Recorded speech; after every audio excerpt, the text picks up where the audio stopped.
வணக்கம். இந்திய ஒன்றியம் விடுதலை பெறுவதற்கு முன் வெள்ளையர் ஆட்சியை அகற்ற பல போராட்டங்கள் நடந்தன.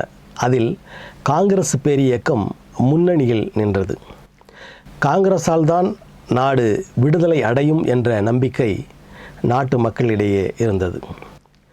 நாடு முழுவதும் காங்கிரஸ் இயக்கத்திற்கு பேராதரவு இருந்தது.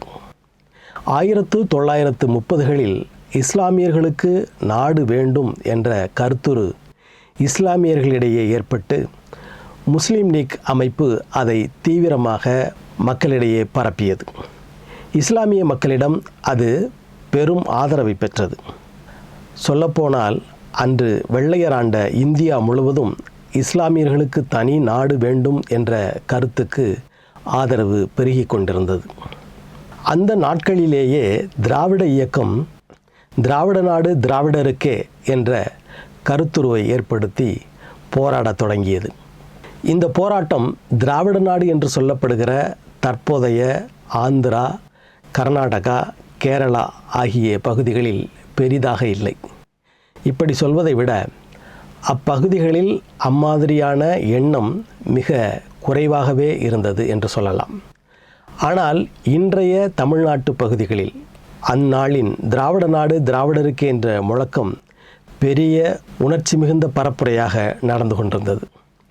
காங்கிரசுக்கும் முஸ்லீம் லீக்கிற்கும் இருந்த ஆதரவு வலிமை திராவிட நாடு திராவிடருக்கு என்று கோரிக்கையை வைத்தவர்களுக்கு மிக குறைவாக இருந்தது.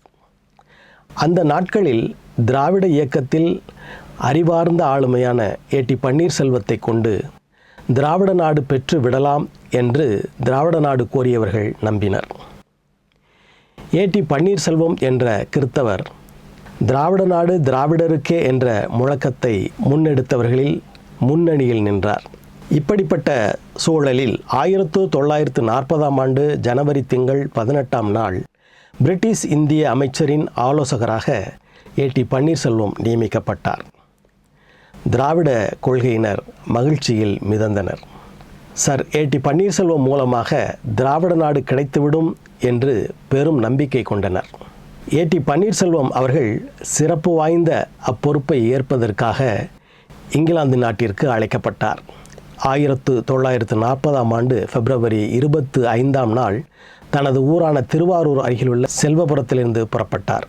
கராச்சியில் அவரை அழைத்துச் செல்வதற்காக அந்நாளைய வைசிராயால் ஏற்பாடு செய்யப்பட்டிருந்த ஹனிபால் என்ற வானூர்தி தயாராக இருந்தது.